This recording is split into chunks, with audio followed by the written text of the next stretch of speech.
हरे राम लाई के पिया गवनवा करथे कचहरिया में कमवारे हरी कि हरे राम लाई के पिया गवनवा करथे कचहरिया में कमवारे हरी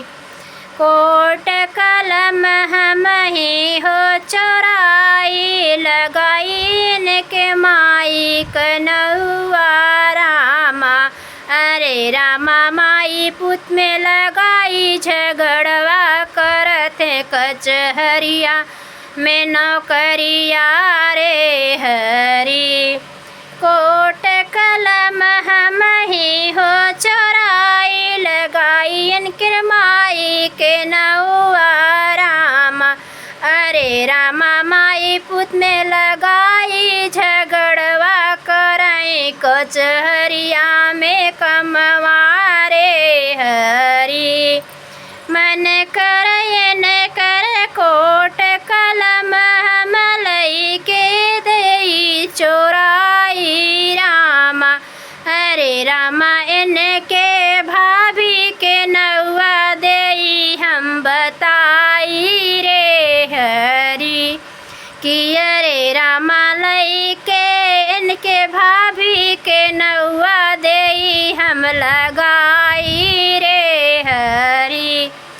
देवर भाभी में झगड़ा लगाई रामा रे रामा करे कचहरिया में कमवा चोराई कर पेनिया कोटिया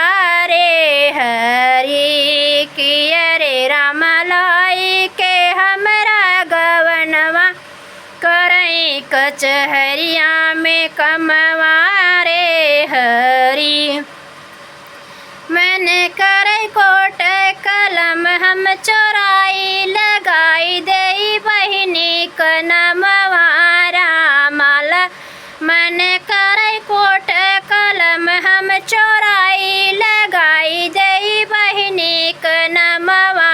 रामाय रे रामा भाई बहिन में लगाई झगड़वा करई कचहरिया में कमवारे हरी कि अरे रामा लगाई बहनी भाई में झगड़वा करई कचहरिया में कमवारे हरी कि अरे रामा लाई के दी हमरा गवनवा करई कचहरिया में कमवारे हरी कि अरे रामा लाई के हमरा गवनवा करई कचहरिया में कमवारे हरी। राधे राधे। फिर मिलते हैं प्यारे प्यारे नेक्स्ट।